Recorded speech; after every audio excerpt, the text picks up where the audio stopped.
What if I told you someone agreed to a deal in writing, had time to consult a lawyer, and then, later, tried to pretend the deal never existed? And the court said, no, you don't get to do that. But what's more interesting isn't just the legal answer.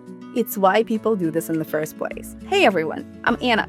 And today we're breaking down a real 2026 case I call A Deal is a Deal. If you're in HR, a founder, a manager, or even an employee navigating an exit, this one matters more than you think. Here's what happened. A store manager at a major coffee chain, one you probably recognize, was on a medical leave. The company gave him two options: come back under performance plan or take 8 weeks pay and exit. He asked for time, spoke to lawyer, he got extensions, and then he sent an email saying, I accept the offer. I'll sign the release when I receive it. Clear, simple, done. But then things changed. The release came in with a small error. It described the exit as termination for cause. Not ideal, but the company caught it quickly, corrected it, and sent a revised version. And that's when everything changed. He refused to sign, and instead, he sued for wrongful dismissal, so the court had to answer a simple question. Was there already a deal? Under Ontario law,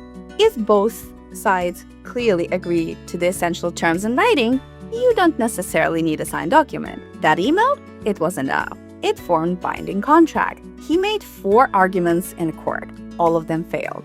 First, no signed release, no agreement. The court said the deal was already complete. The release was just paperwork. Second, the company broke the deal with the error.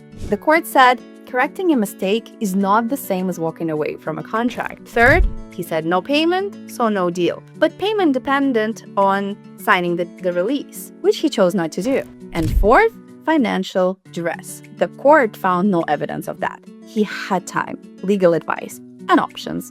And once he secured a loan, he chose to pursue litigation instead. That's not a coercion. That's a strategic decision. Now, here's where it gets interesting. Why do people agree to something and then try to take it back? There's a concept called regret aversion. It's the fear that maybe, just maybe, you could have gotten a better outcome. And instead of living with that uncertainty, people choose a fight. So they never have to feel like they settle for less. There's also cognitive dissonance. Once someone changes direction, they start rewriting the story in their own mind. The deal that once felt acceptable suddenly becomes unfair. The employer becomes the problem.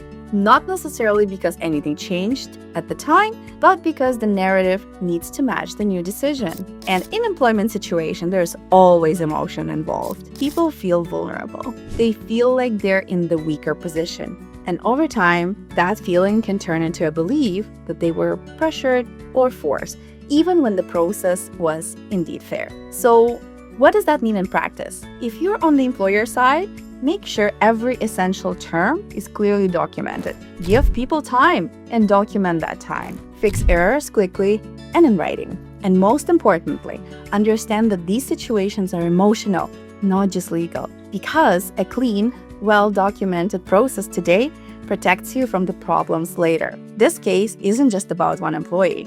It's a reminder that people can change their minds, but the facts don't change with them. A deal is a deal.